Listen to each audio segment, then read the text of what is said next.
안녕하세요. 과학을 통해 세상을 이해하는 시간, 과학으로 보는 세상씨. 오늘도 문을 활짝 열었습니다. 있나? 없나? 솔빈 씨 뭐 찾아요?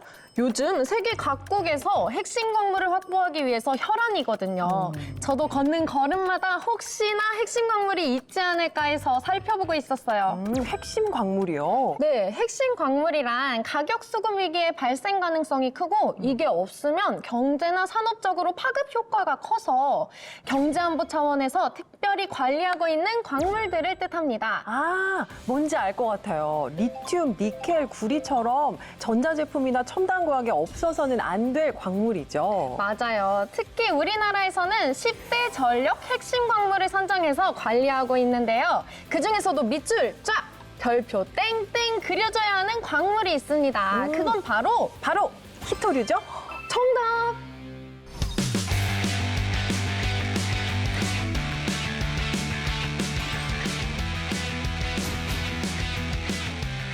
히토류는 소량만 첨가해도 기존의 성능을 획기적으로 개선시킬 수 있는 마법 같은 물질입니다.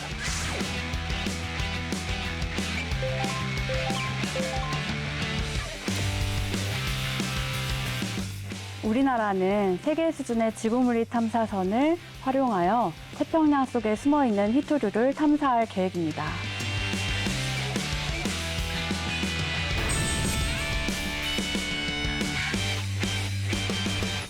히토류 하면 뉴스에서나 나오는 단어라고 생각하시겠지만 실제로는 우리 모두가 가지고 있습니다. 스마트폰, 이런 태블릿 PC 안에도 히토류가 들어있고요.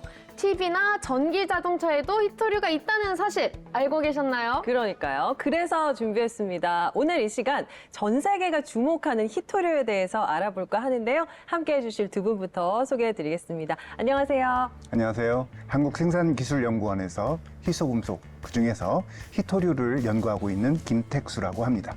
반갑습니다. 반갑습니다. 네, 안녕하세요. 저는 한국지질자원연구원에서 태평양의 그 바닷속 땅속에 숨어있는 히토류 자원 연구를 하고 있는 김윤미라고 합니다. 네, 반갑습니다. 이 히토류가요, 21세기 신자원 전쟁의 주인공이라고 표현할 정도로 전 세계적으로 굉장한 주목을 받고 있습니다.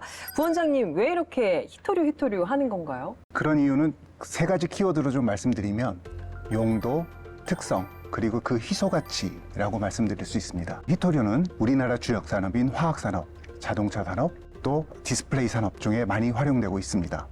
그럼에도 불구하고 앞으로 미래 산업, 전기차, 자율차, 로봇, 항공 쪽에도 많이 사용될 것이라고 봅니다. 사실 이렇게 많이 활용되는 이유는 히토류만의 고유 특징이 있습니다. 소량만 첨가해도 기존에 갖고 있는 재료의 특성을 획기적으로 개선시키거나 심지어는 기존 재료가 갖고 있지 않은 새로운 기능을 창출하는 능력이 있기 때문입니다. 마법의 물질이네요. 네네. 그렇습니다. 그럼에도 불구하고 이것을 대체하려고 하는 노력은 많이 이루어지고 있는데 사실 대체하는 물질 연구에 대해서 크게 성공한 그것을 기록한 바는 아직 없습니다. 중국과 인도, 미국 같은 자원 보유국들이 자원 무기화 추세로 가고 있기 때문에 이것은 저희들이 확실히 관리를 해야 될 그런 원수라고 생각됩니다. 그러니까 첨단 산업에서 없어서는 안 될 물질이다. 네네. 네, 이 히토류를 이름 그대로 풀어보면 희귀한 흙이다. 이렇게 되잖아요. 이름에도 희귀하다라는 말이 들어간 거면 정말 매장량이 적을 것 같은데요. 그러게요. 네, 히토류를 우리가 한자 그대로 해석하면은 말씀하셨다시피 희귀한 흙으로 해석할 수 있습니다. 그래서 굉장히 우리가 주변에 많이 없는 자원으로 오해를 할 수 있는데 실제로는 오해예요? 네, 오해입니다. 지구상에 나비나 은보다도 그 매장량이 훨씬 풍부하게 있습니다. 근데 왜 이름이 네. 희가 붙었을까요? 왜냐면은 18세기 이 히토류를 처음 발견했을 때 탐사 장비나 추출 기술이 발달하지 않았기 때문에 실제로 매우 적은 양만 추출할 수가 있었습니다. 그래서 이런 기술 한계로 인해서 굉장히 적은 양만 지각 내에 보존하고 있는 것으로 생각을 해서 이름이 이제 히자가 들어간 히토류가 되었는데요. 다만 실제로 우리가 이제 경제성이 있는 히토류 광맥이 지구상에 약간 편제되어 있고 그렇게 많이 분포되어 있지는 않아서 그러한 면과 추출 기법이 굉장히 까다롭기 때문에 그러한 면에서는 희소성이 있다라고 볼 수 있습니다. 네네. 지금 발견된 총량은 1억 3천만 톤으로 지구상에 이제 이제 보존되어 있는 것으로 현재까지는 알고 있고요. 네. 그 중에 35%가 중국이 이제 많은 보존량을 네. 가지고 있습니다. 그 다음에는 베트남, 브라질,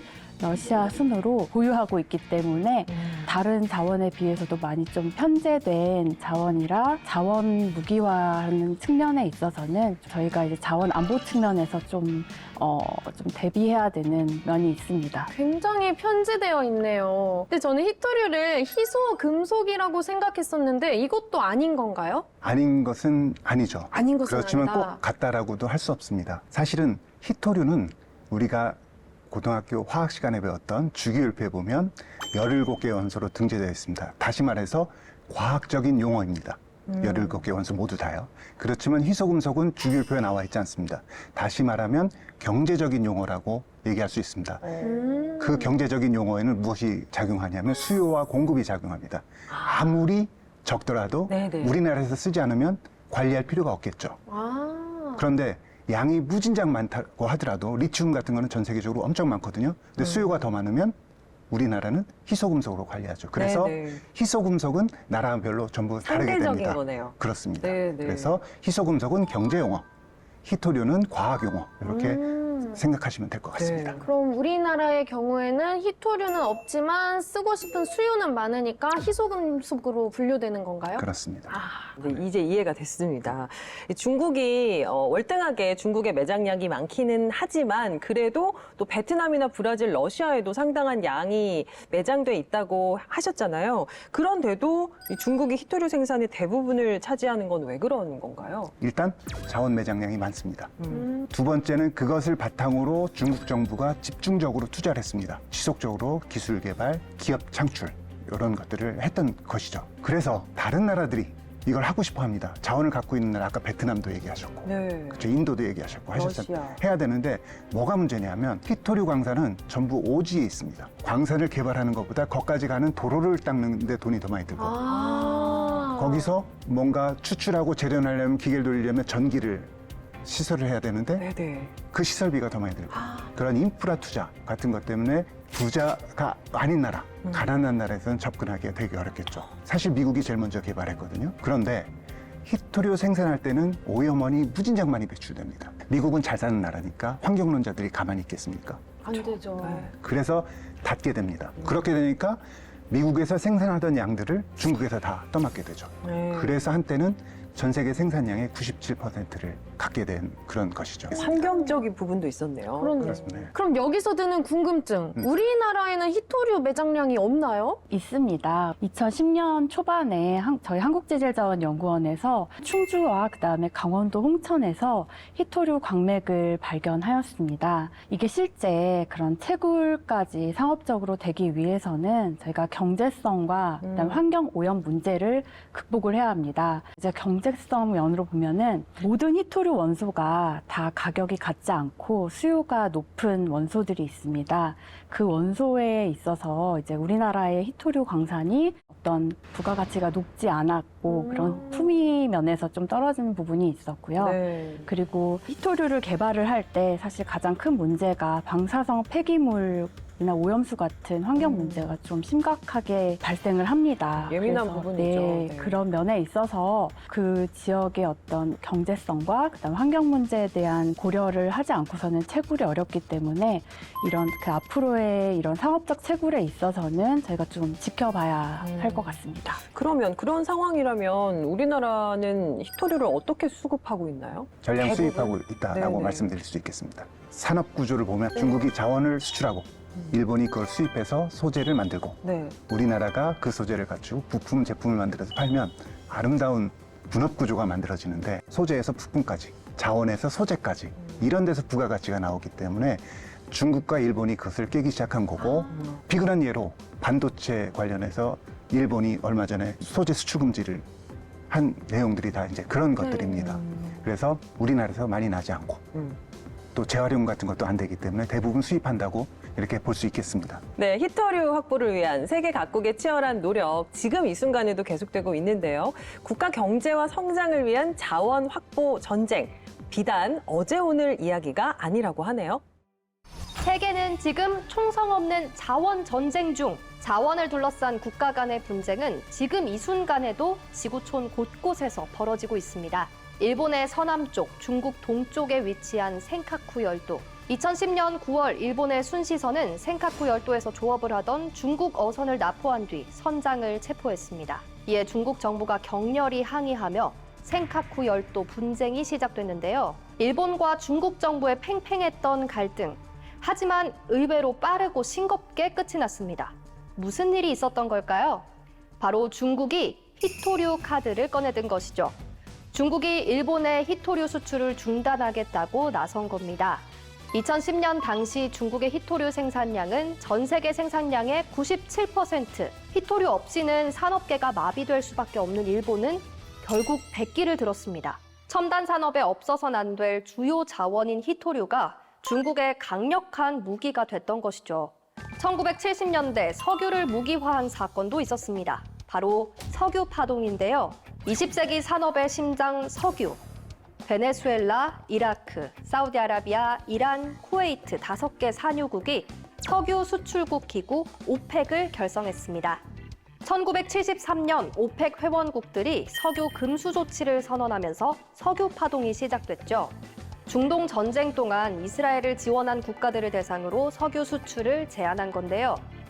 원유 가격 결정권을 장악하고 기름값을 좌지우지하며 세계 패권을 뒤흔든 거죠. 석유 공급이 부족해지자 이에 국제 석유 가격이 급상승했습니다. 그 결과 전 세계가 경제적 위기와 혼란을 겪게 됩니다. 석유 파동은 자원을 무기화하면 어떻게 되는지 아주 잘 보여주는 사건이 됐습니다. 미국의 남북전쟁에서도 자원을 둔 치열한 전쟁이 벌어졌습니다. 당시 주요 연료하면 석탄. 북부와 남부 모두 군수품 생산과 철도 운행 등의 석탄은 필수적 자원이었기에 석탄 광산과 수송로를 차지하기 위해 치열한 경쟁을 벌였는데요. 결국 북부는 남부의 석탄 광산과 수송로를 장악했고 전쟁의 주도권을 잡을 수 있었습니다. 자원을 장악한 것이 승리의 주요한 원인이 된 것이죠. 1879년 칠레와 볼리비아, 페루 세 나라 사이에 아타카마 사막 영유권을 두고 분쟁이 일어났습니다. 바로 아타카마 사막에 초석이 대량 매장돼 있다는 사실이 알려졌기 때문인데요. 초석은 역사적으로 흑색 화약의 원료로 쓰였죠. 그래서 남미 태평양 전쟁으로 알려진 이 전쟁을 초석 전쟁이라고 부르기도 합니다. 때마침 경제공황에 빠져 있었던 세 나라는 이 광산을 확보해 경제적 부활을 꾀하고 있었는데요. 볼리비아는 페루와 동맹을 맺어 칠레군과 맞섰으나 해상군과 지상군 모두 칠레에 패하며 전쟁은 끝이 났습니다. 전쟁에서 승리한 칠레는 영토를 확장시키고 이곳에서 얻은 광물 자원 수출로 높은 경제 성장률을 자랑하게 됩니다. 지금도 이 지역은 막대한 경제적 이익을 주는 리튬, 구리 광산 등 자원의 보고로 알려져 있습니다. 이번엔 더 과거로 가볼까요? 1532년 스페인 탐험가 프란체스코 피사로는 남아메리카에 있는 잉카 제국을 침략해 막대한 금과 은을 확보했습니다. 피사로의 승리는 스페인을 부유한 나라로 만든 출발점이 됐는데요. 16세기 100년 동안 아메리카 대륙에서 스페인으로 유입된 금만 150톤 이상, 은 7,400톤이라고 합니다. 스페인은 아메리카의 금 덕에 당시 유럽 최강의 국력을 과시할 수 있었다고 하네요. 이처럼 자원은 전쟁을 승리로 이끄는 열쇠가 될 수도, 또 국제사회의 주도권을 갖는 힘이 될 수도 있는데요. 국가 경쟁력뿐만 아니라 우리 삶과 직결된 자원. 앞으로는 또 어떤 자원이 세계의 주목을 받을지 궁금하네요.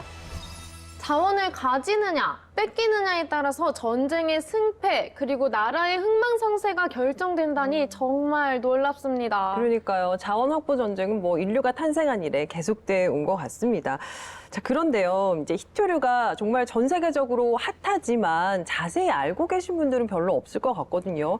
이게 도대체 어떤 광물인가요? 우리가 중학교 화학 시간으로 돌아가서 생각을 해보면 다 아마 주기율표 다 기억을 하실 거라고 생각을 합니다. 있습니다. 기억하고 네. 있어. 주기율표에 보면은 왼쪽에 하단에 사실 이게 조그만하게 란타넘 조기라고 있습니다. 그래서 원자번호 57번부터 71번까지의 란타넘 종 15개와 그리고 스칸듐, 이투듐까지 해서 총 17개의 그 원소를 저희가 히토류라고 명칭을 합니다. 하나의 원소가 아닌 네, 거네요. 그래서 히토류라는 이름 자체도 그 뒤에 이제 류자가 붙여진 게 이제 여러 개의 원소가 서로 모여서 있기 때문에 히토류라고 이름이 있는데요.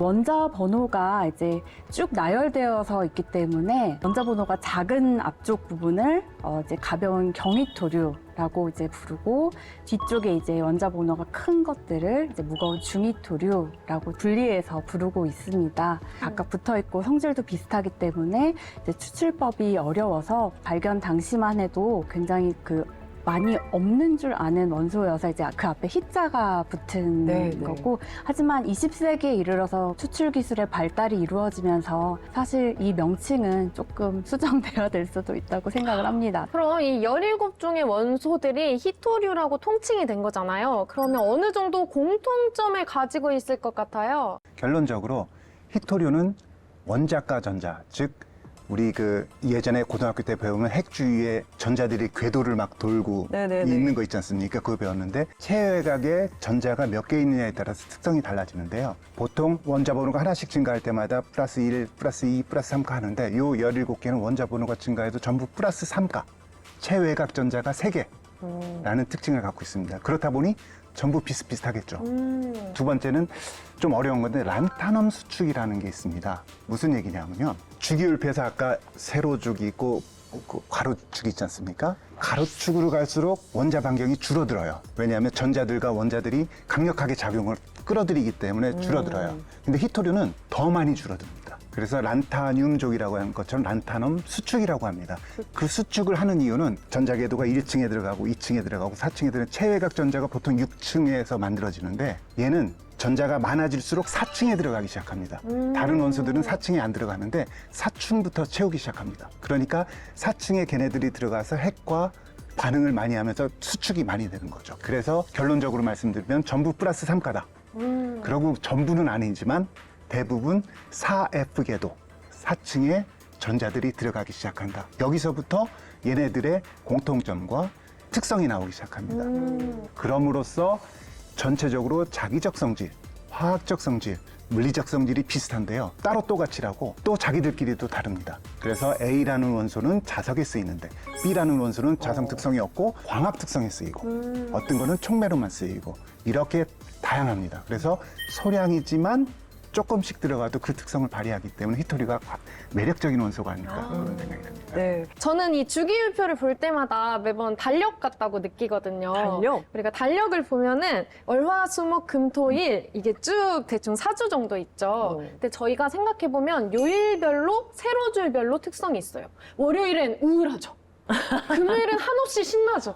예. 이런 것처럼 이 세로줄별로 우리의 감정 상태가 달라져요. 주기율표에서도 세로줄별로 특징이 달라집니다. 그 중에서도 왼쪽에서 세 번째 줄, 우리가 주기율표에서는 세로줄을 족이라고 부르는데 1족, 2족, 3족에 해당하는 애들이 우리가 히토류라고 부르는 원소들이 모여 있는 거예요. 네. 그래서 아까 설명하신 그 원자과 전자는 우리가 직관적으로 돈이라고 생각하면 쉽습니다. 돈. 원자는 전자를 가지고 있는데 이게 원자들한테는 돈인 거예요. 지불할 수 있는 돈이 전자인 거죠. 그래서 내가 아무리 돈이 많다고 해도 이 정도는 예금에 묶어놓고 이 정도는 적금에 묶어놓으면 실제로 쓸 수 있는 돈은 이만큼밖에 없어요. 당장 제 지갑 안에 들어있는 지폐가 전부인 거죠. 원자들도 똑같아요. 이 가운데 핵이 있고 궤도를 따라서 점점 전자를 쌓게 되는데 안쪽에 다 쌓여버린 애들은 예금 같은 거라 깰 수가 없어요. 가장 바깥쪽에 껍질에 있는 전자들만 당장 돈처럼 낼 수 있는 거죠. 네. 이게 세 개다. 돈이 3개 있다. 전자가 3개 있다가 바로 히토류의 특징인 겁니다. 우리 솔비 씨 흡사 1타 강사 선생님 같았어요. 네, 완전히 이해됐습니다. 고맙습니다, 솔비 씨. 초반에 히토류 설명을 해주시면서 소량만 첨가를 해도 엄청난 능력이 있다라고 말씀하셨거든요. 그러니까 어떤 능력인지 궁금하더라고요. 우리 알루미늄 샷시, 뭐 많이 쓰지 않습니까? 그렇죠? 네. 그 알루미늄을 일반적으로 많이 쓰는데 스칸듐이라는 히토류, 제일 가벼운 거죠. 그거를 한 0.5%만 집어넣으면 항공기용 알루미늄으로 활용할 수가 있습니다. 또한 디스플레이 쪽에는 유로피움 같은 거 조금만 넣으면 아주 화려한 화면이 나오게 되고요. 이트륨 같은 걸 넣게 되면 우리 왜 레이저 치료하지 않습니까? 네. 그런 레이저를 네. 발생하는 그런 것들도 쓰이고 있고요. 그래서 의료서부터 뭐 그 운송 장비까지 전부 안 쓰이는 데가 없고요. 마지막으로 가장 중요한 거는 많이도 나오고 그렇지만 너무 많아서 공급이 부족한 네오디움 디스프로슘 요 두 가지 영어로는 ND, DY라고 하는데 요거는 전기차용에 쓰입니다. 전기차요. 전기차는 엔진이 없잖아요. 네. 그러면 리튬 배터리에 있는 전기를 바로 끌어다 바퀴를 쓰는 거죠. 분리해야 되는 기계적 에너지를 바꿔야 되잖아요. 그때 가운데 모터가 있습니다. 그 모터 안에 무엇이 있냐면 전기 에너지를 기계적 에너지를 바꿔주는 자석이 있습니다. 자석의 핵심 원소가 네오디듐. 네오디듐.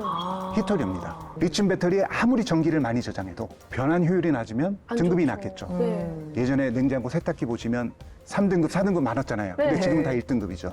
히토류를 많이 넣어서 강력한 자석을 만들어줍니다. 로봇은 뭘로 움직일까요? 관절 모든 것이 모터로 움직이거든요. 그러면 충전을 계속 해줄 수가 없지 않습니까? 네네. 그러면 저장된 전기를 최대로 효과를 내서 변환을 시킬 수 있도록 강력한 자석이 필요하게 되는 거죠. 그런 쪽으로 해서 히토류는 많이 활용되고 있다. 이렇게 말씀드릴 수 있습니다. 아니, 히토류가 우리 주변에서도 현재도 많이 쓰이고 있었네요. 이제 우리가 히토류 17종이 어떤 능력을 가지고 있는지 살펴봤잖아요. 근데 실제로 히토류를 채굴할 때 이 17가지가 다 들어있지는 또 않을 것 같아요. 아마 채굴하는 장소 따라 그 구성도 달라지지 않을까요? 네, 히토류는 어떤 광석에서 저희가 히토류를 이렇게 캐냈을 때 그 각각의 원소의 비율이 지역마다 좀 차이가 있습니다. 그 이유는 이제 히토류가 지역에 이제 보존이 됐을 때 생성 메커니즘이 여러 가지 이유로 이제 거기에 보존되었기 때문에 거기에 맞게 이제 그 어떤 비율이나 이런 게 원소마다 이제 달라지게 되는데요. 그래서 육상에서는 뭐 경히토류가 많은 광산이 있을 수도 있고 또 중히토류가 높게 보존되어 있는 광산이 있을 수 있고 이렇게 어떻게 이 광산이 생겼는지에 따라서 지질학적으로 이 원소들의 비율이 달라지게 됩니다. 그래서 예를 들어서 디스프로슘이나 이제 테르본 같은 경우에 이런 중히토류는 현재 육상에서는 이제 중국에서만 100% 생산이 되고 있습니다. 그래서 이제 어떤 지역마다 나오는 히토류 원소의 그런 종류와 비율도 다르기 때문에 어떤 지역 그 광상의 어떤 품위나 경제성이 이제 달라지게 됩니다. 네. 근데 생각을 해보면 이 히토류 17종이 다 인기가 있고 다 많이 쓰이는 거는 아닐 것 같고 전 세계적으로 좀 수요가 많은 거는 어느 종류인가요? 어떤 종류인가요? 모든 히토류 원소를 우리가 다 같은 양으로 사용하고 있지는 않습니다. 그건 산업적 수요가 높은 히토류 원소가 이제 몇 개가 있는데 연구 자석에 이제 쓰이는 네오디듐 이 현재 가장 많이 쓰이고 있고요. 그 연구 자석에 또 이제 첨가물로 들어가는 프라세오디듐, 테르듐이 있습니다. 전기차와 그리고 풍력 발전에 반드시 들어가야 되는 디스프로슘이 있고요. LED 조명에 사용되는 유로듐, 의료 장비에 많이 들어가게 되는 이트륨이 있습니다. 두 분의 말씀을 들어보면 공통점, 국가 산업에 이 히토류가 정말 엄청난 영향력을 끼치고 있다라는 건데요. 그렇다 보니까 세계 각국이 뭐 아직도 발견되지 않은 히토류를 정말 찾기 위해서 다각적인 노력을 하고 있습니다. 실제로 이 히토류는 어떤 방법으로 탐사를 하게 되나요? 꼭 히토류만을 위한 탐사 방법이 있는 건 아니고요. 다른 희소금속들 탐사하는 방법과 거의 유사하다 이렇게 볼 수 있습니다. 근데 기본적으로 탐사를 하려면 먼저 지질 분포에 따라서 어떤 광석이 있을까라는 사전 조사한 보고서들이 있습니다. 도서관 가서 그걸 먼저 본 다음에 그러면 어느 산악 지역에 어떤 그 히토류를 품고 있는 광산들이 있을 거다라고 생각을 하고 가서 찾아가서 그쪽에 가서 표면부터 이제 탐사를 합니다. 어쨌든 전반적으로 보면 러프하게 사전 조사를 한 다음에 다양한 정밀 탐사 방법을 동원한다 이렇게 보시면 될 것 같습니다. 히토류도 쉽게 얻어지진 않네요. 정말요. 근데 이 히토류 하면 지상에만 존재하는 줄 알았는데 이 해저에도 상당히 많은 양이 분포돼 있다고 하더라고요. 지난 6월에 우리나라에서도 탐사선을 띄웠다죠? 네, 그렇습니다. 저희 그 한국지질자원연구원에서 지난 6월에 이제 신규 이제 지구물리 탐사선 탐해 3호가 첫 출항을 하였습니다. 네. 탐해 3호의 주요한 임무는 탄성파 장비를 통해서 바닷속 아래 땅속의 구조가 어떻게 보이는가를 이제 연구하는 게 주요 임무인데요. 탑재되어 있는 그 에어건이라는 장비가 있는데 이 에어건은 압축 공기를 이제 한순간 이렇게 확 내보내는 역할을 합니다. 그래서 얘네가 이렇게 확 퍼지게 되면은 거기에 있던 음파가 이제 그 땅속으로 이제 전파가 돼서 다시 이제 반사가 돼서 올라와서 배에 있는 어떤 그 수증기 장비인 스트리머에 이제 이 음파들이 다 기록이 되게 됩니다. 그래서 이것을 저희가 분석을 하게 되면은 바닷속 땅이 어떤 구조로 보이는지에 대해서 저희가 알 수가 있습니다. 네네. 그리고 이것뿐만이 아니라 실제로 해저 퇴적물을 끌어올릴 수 있는 피스톤 코어라는 장비도 같이 있기 때문에 이런 모든 장비를 다 동원을 해서 저희가 바닷속 땅이 어떤 구조로 되어 있고 그리고 그 안에 특성이 어떻게 되어 있는지에 대해서 종합적으로 이제 연구를 수행을 하고 있습니다. 탐해 3호 같은 경우에는 현재는 우리나라 주변 해역의 이제 대륙붕을 이제 대상으로 해서 석유가스 자원 탐사와 그리고 우리나라 해저의 지진에 대해서 이런 단층 조사하는 연구들 그리고 이제 내년에는 탐해 3호가 태평양으로 나아가서 실제 태평양 바닷속 땅에 얼마큼의 히토류가 부존되어 있고 이것이 어떤 형태로 얼마만큼을 이제 가져올 수 있는지 이에 대해서 이제 과학적으로 연구를 할 계획입니다. 이번에는 우주로 좀 뻗어보려고 해요. 최근에는 우주 자원 전쟁이 펼쳐지고 있죠. 달에서도 히토류를 채굴할 수 있나요? 예, 실질적으로 최근에 중국, 일본, 미국 등이 달뿐만 아니라 화성까지 가서 자원이 있다라는 보고를 한 바가 있습니다. 사실 탐사를 하는 것이 쉽지 않습니다. 해저에 있는 자원을 탐사하기도 어려운데 달까지 가서 탐사하기는 어렵겠죠. 현 시점에서는 아마도 완전히 갖춘 탐사 장비를 가지고 가서 탐사를 한 것이 아니라 달 표면에 있는 어떤 물질들을 채취해 와서 여기에서 정밀 분석해서 이런 광석을 보고 분석을 하게 되면 과거에 이런 물질들이 있을 거고 더 깊은 땅 속에서는 무엇이 있을 거다라고 유추를 하는 상황입니다. 히토류를 확보하려는 나라들이 전 세계적으로 참 많을 텐데요. 주요 나라들이 어떤 방식으로 탐사를 하는지 궁금해요. 일본은 해저에서 현재 태평양 그 미나미 토리시마 섬 근처에서 히토류를 실제 이제 상업적으로 채굴하는 연구를 2010년도부터 이제 장기적으로 수행을 하고 있습니다. 그 외에도 이제 유럽 같은 경우에는 히토류를 전자기기에서 이제 분리해서 재활용하는 기술도 많이 연구가 되고 있고 또한 그 미국이나 호주 같은 경우에는 예전에 그런 폐쇄했던 그런 육상에 있는 히토류 광산들을 다시 이제 재개하였습니다. 그래서 이렇게 다방면으로 여러 나라에서 히토류 자원을 확보하기 위해서 노력을 많이 하고 있습니다. 네, 정말 다양한 방법으로 히토류를 각 나라들이 탐사하고 있는데요. 그런데 최근 우리나라가 채굴을 하지 않고도 기술력으로 히토류 보유국이 될 수 있다는 이야기가 있습니다. 과연 진짜인지 또 어떤 과학적인 원리가 숨어 있는지 알아보겠습니다.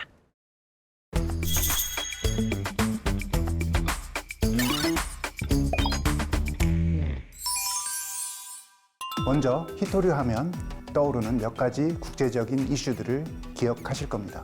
2010년 일본과 중국의 센카쿠 열도 충돌, 2019년도에는 미국이 중국 기업 화웨이 제재를 거론하자 히토류 수출 통제를 언급하기도 했습니다.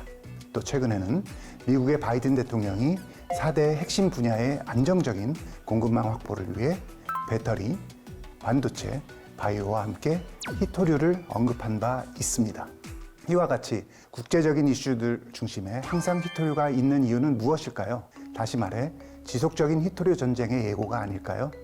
하필 왜 히토류일까요? 히토류는 이미 언급된 바와 같이 가전, 중화학, 항공 등의 현재 산업은 물론 자율차, 양자 컴퓨팅, 로봇 등의 미래 산업 필수 원소이기 때문입니다.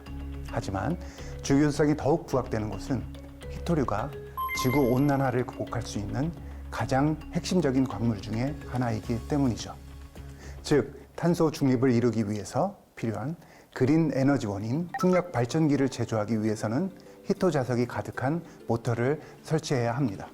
지금까지 이어온 히토류 채굴에는 많은 문제점이 있습니다. 최근 쉬운 강산 개발은 거의 끝나고 비교적 대부분 품위가 낮거나 아주 깊은 곳까지 가서 끌어내야 하는 어려운 강산만이 남아 있습니다. 그러니 갈수록 채굴 비용이 증가할 수밖에 없죠. 그러한 히토류를 수입해 쓰는 우리나라 역시 비싼 비용을 치를 수밖에 없습니다. 또한 채굴 시의 환경 문제도 히토 강산 개발에 걸림돌이 되고 있습니다. 광석을 빼낼 때의 먼지, 잔류물, 화학물질, 그리고 토륨 등과 같은 방사선 물질 배출 등의 문제를 갖고 있습니다. 그래서 호주의 라이너스사는 호주의 마운트 웰드 광산에서 채굴한 히토류 정광을 호주에서 정제하지 않고 말레이시아로 옮겨 정제하고 있습니다. 그래서 말레이시아 사회와 심한 사회적 갈등을 겪고 있습니다. 또한 1970년대까지 세계 제1위의 히토 생산국이었던 미국이 중국의 견제와 산업 수요에 기인하여 다시 오픈한 마운틴 패스 광산도 환경 문제에 기인하여 2016년부터 폐쇄된 바 있습니다. 다만 중국은 환경 등 이러한 문제들을 감내하면서 히토류 주도권을 강화하고 있습니다. 결론적으로 광산으로부터 시작되는 히토 산업은 채굴권 경쟁, 인프라 투자, 생산지로부터 소비지까지로의 이동 거리, 환경오염, 방사성 물질 배출이라는 한계를 보이고 있습니다. 어떻게 하면 이를 극복할 수 있을까요? 극복 방법은 바로 도시광산에 있다고 생각을 합니다. 도시광산이란 무엇일까요? 우리가 사용하는 제품에서 히토류를 추출하는 방법일 것입니다. 이미 정제된 히토류 보다 보니 앞서 설명한 히토류 채굴의 문제점들을 모두 해결할 수가 있죠. 그래서 세계는 도시광산에 주목하고 있습니다. 그럼 히토류를 채굴하는 도시광산의 장점은 어떤 것들이 있을까요? 재활용 시스템이라고 말할 수 있을 것입니다. 쉽게 재활용할 수 있는 것은 바로 재활용을 하고 당장 재활용이 불가능한 것은 비축하면 됩니다. 이렇게 한다면 첫째, 에너지 소비, 즉 탄소 배출 감축이 획기적으로 가능합니다. 멀리 떨어진 광산이 아니라 우리나라 근처에서 금속을 얻는다면 광산에서 캐는 과정, 정제하는 과정, 또 먼 거리를 이동하는 과정에서 발생하는 탄소가 확 줄게 됩니다. 둘째, 수거한 제품 중에 당장 재활용하지 못하는 것은 그냥 버리지 않고 AI 등을 이용해서 스마트하게 비축할 수 있습니다. 특히 광물을 많이 캐낸 영월이나 정선에 있는 그 동굴들을 그냥 방치하지 말고 그곳에 도시 엘리베이터형 자동차 주차장처럼 비축 시스템을 만들게 되면 효과적인 도시광산을 우리가 이룩할 수 있습니다. 결론적으로 재활용을 통해 에너지 소비가 대폭 줄어든 청정 히토 원소 추출을 가능케 하고 국내에서 생산이 가능하므로 외국의 수출 제한에 얽매이지 않는 안정된 공급망을 확보할 수 있을 것입니다. 스마트 비축을 통해 50년, 100년 후에는 우리나라도 히토 및 희소금속 보유국 대열에 들 수 있지 않을까요? 히토류로 만든 제품들을 재활용할 수 있다니 자연도 아끼고 에너지도 아끼고 정말 좋은 방법이네요. 그렇긴 한데요. 제가 궁금한 게 우리나라만 해도 뭐 전기자동차, 스마트폰 등등 첨단 제품들을 굉장히 많이 생산하고 있거든요. 이게 수요량이 상당할 것 같은데 이거를 충족하려면 다양한 방법이 필요할 것 같거든요. 우선 그 자원을 확보하는 방법에 있어서는 저는 이제 한 가지 방법으로 접근하는 것보다 이제 다양한 방법으로 이제 접근을 해서 자원 안보에 있어서 잘 나아가는 방향으로 가야 된다라고 생각을 합니다. 그래서 공급망의 다변화가 매우 중요할 것으로 생각을 하는데요. 히토류가 많이 부존되어 있다라고 알려져 있는 뭐 베트남이나 호주와 같은 그런 광산 개발 프로젝트에 국가 주도로 개발을 한다라던가 대체 기술 개발 그리고 도시광산과 같은 재활용 기술 같은 것도 많이 개발이 되어야 하고 장기적인 관점으로는 해저나 아니면 우주에서의 히토류의 그 장기적인 확보 전략도 이제 중요할 것으로 저는 생각을 합니다. 재활용 방법도 있고 공급망을 좀 다변화하는 네. 그런 방법. 예. 저 멀리 우주보다 훨씬 가까운 북한에도 히토류가 매장되어 있다라는 소식을 들었어요. 맞아요, 물론 맞아요. 공식적이진 않겠지만 어느 정도 기대되는 매장지가 있나요? 예, 사실은 조금 조심스럽긴 합니다. 왜냐하면 공식적인 리포트가 나온 적은 없거든요. 그렇지만 북한과 가까운 몇몇 외국 광물 기업들 또 그것을 바탕으로 과거에 우리나라 광물공사에서 좀 발표한 바를 좀 조사해 왔는데요. 북한의 황해도 덕달광산, 그 다음에 평안도 룽포광산, 거기뿐만 아니라 몇 군데를 합치면 한 6천만 톤 정도가 있다고 그러는데요. 오, 엄청 많네요. 이 정도면 중국이 4천만 톤 정도 보유하고 있다고 그러니까 네. 오히려 2천만 톤이 상회돼서 북한이 세계 히토류 제1의 히토류 매장 국가가 될 수 있다라고 하는 기쁘기도 하면서 믿겨지지 않는 그런 상황일 네. 수 있습니다. 그런데요, 뭐 히토류를 아직까지 완벽하게 대체할 원소가 없다고 하더라도 그래도 17종 중에 몇몇 개는 다른 원소를 좀 대체할 수 있지 않을까 싶은데 어떨까요? 그 히토류 17종 원소를 사실 모두 대체하는 것은 아직까지는 어려운 일입니다. 다만 저희가 이제 일부 용도에 의해서 아주 제한적으로는 대체 기술이 좀 개발이 되고 있다라고 이제 들었습니다. 그래서 뭐 예를 들어 연구 자석에 쓰는 네오디뮴 같은 경우에는 뭐 사마륨, 코발트 자석으로 이제 대체가 그것도 이제 자석 중에 전부는 아니고요. 이제 일부 특정 용도에서만 네네. 가능하다라고 이제 얘기를 하고 있습니다. 그리고 또 연마제 용도에서 이제 뭐 산화 지르코늄이나 산화 알루미늄으로 이제 대체가 가능합니다. 그런데 이제 저희가 원 재료가 있는데 대체를 한다는 것은 아무래도 원 재료보다는 당연히 성능이나 품질 면에 있어서 원 재료를 능가하기는 아직까지는 쉽지는 않은 상황이고요. 네. 게다가 이제 히토류 중에서도 이제 뭐 디스프로슘이나 그런 테리듐 같은 중히토류는 아직까지 대체 기술이 개발되고 있지 않은 것으로 알고 있습니다. 그렇다면 이 히토류 도시광산을 적극 활용하는 게 좋은 방법이겠네요.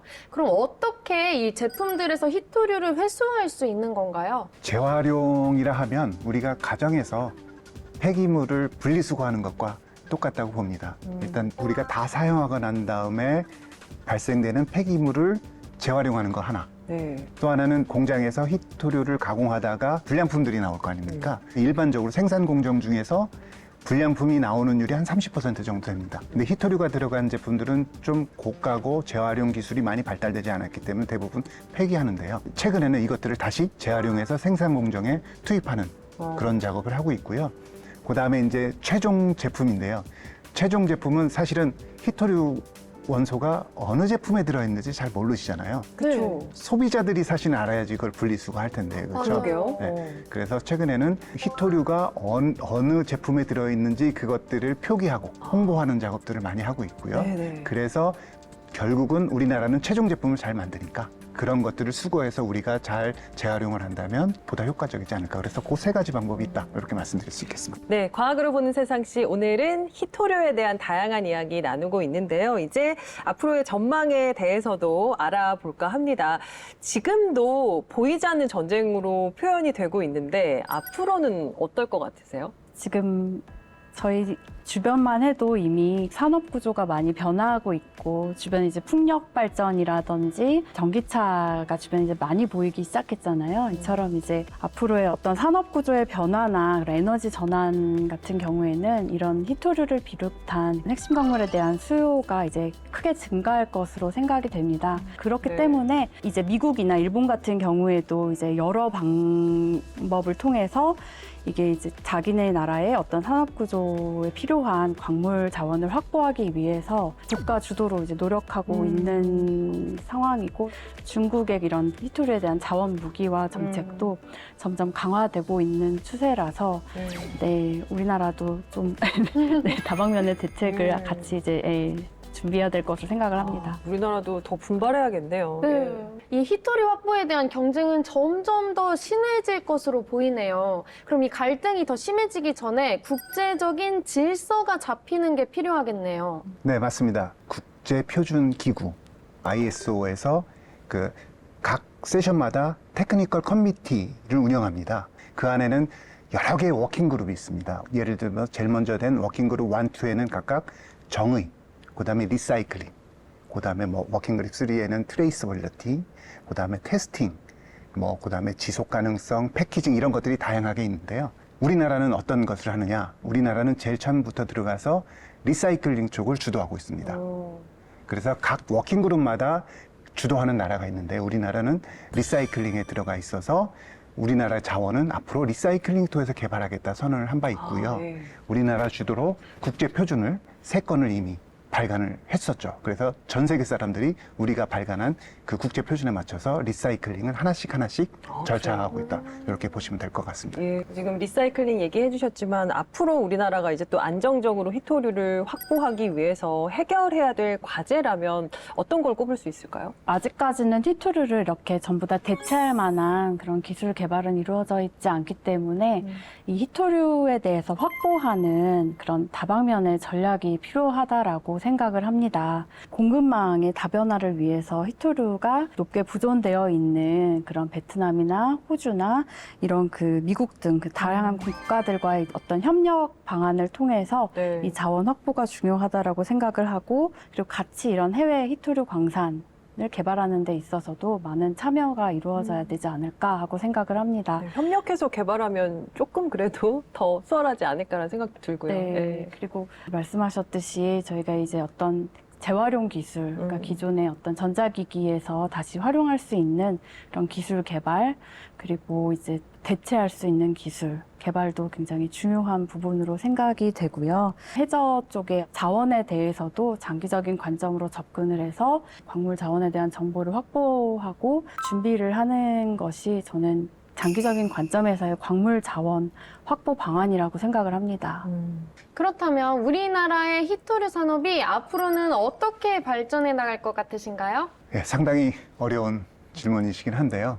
전공자의 관점에서 보면 제일 먼저 희토 자석 쪽으로 먼저 드라이빙을 할 것 같습니다. 왜냐하면 우리나라 산업이 전기차, 자율차, 로봇, 항공, 우주 이런 쪽으로 가기 때문에 결국은 전기 에너지, 그러니까 우리 리튬 배터리 산업은 잘 돼 있지 않습니까? 네. 그렇죠? 그것을 활용해서 구동할 수 있는 자석 산업 쪽으로 많이 갈 것 같고요. 그러다 보면 희토류 아까 말씀드렸다시피 다른 응용 제품과 달리 자석에는 희토류가 30% 이상 들어가거든요. 희토류를 대량으로 소비하는 구조로 바뀔 가능성이 큽니다. 그래서 어쨌든 자석에 관련된 자석을 만드는 기술, 또 자석에 관련된 원소재를 공급하는 기술, 이런 쪽으로 첫 번째 갈 것 같고요. 그 외에 이제 마이너하게 희토류를 활용하는 산업들이 있는데요. 그 중에서도 요거를 다 같이 뭉쳐서 얘기를 한다면 우리는 부품화, 제품화 쪽에 강하니까 전반적으로 소재화 기술 쪽으로 아마 드라이빙을 할 수 있을 거라고 봅니다. 자, 첨단 산업의 쌀이자 비타민으로 불리는 희토류. 우리나라에서도 과학기술의 발전과 함께 희토류를 안정적으로 확보할 수 있는 다양한 방안들이 등장하길 기대해 보겠습니다.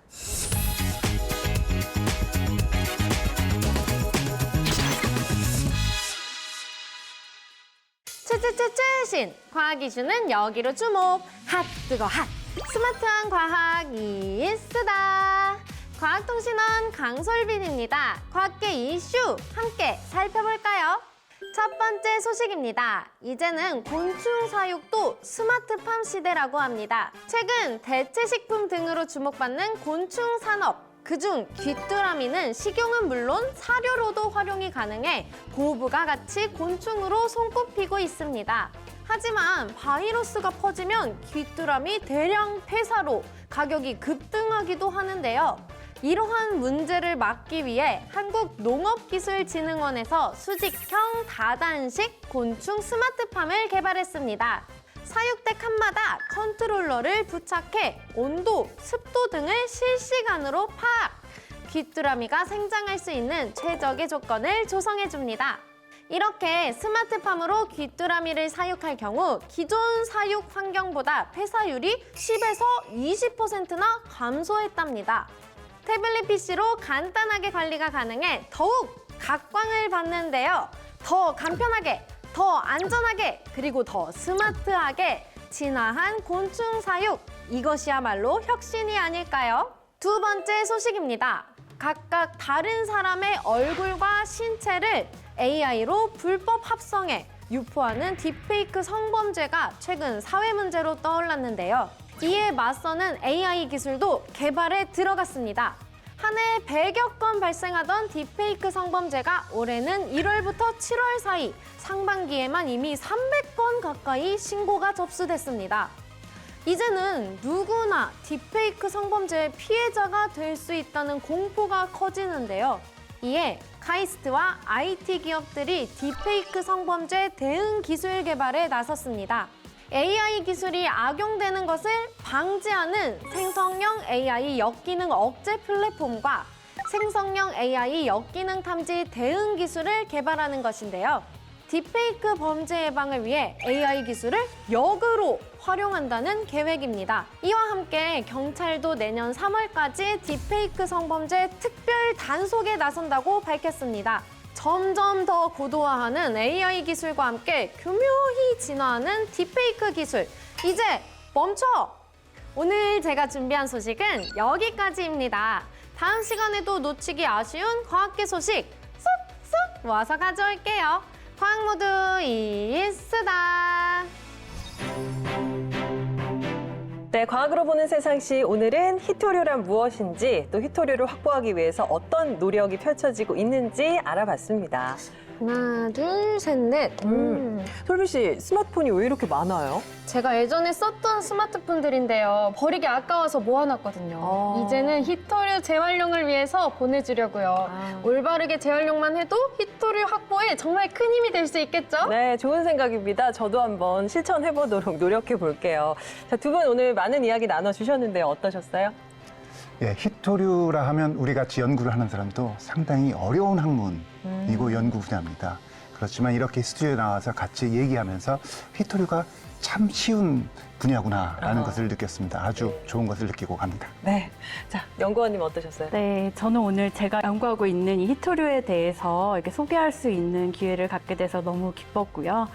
내년부터 저희 한국지질자원연구원에서 탐해 3호를 활용해서 이제 실제 태평양에 가서 히토류 자원 탐사를 하게 되는데요.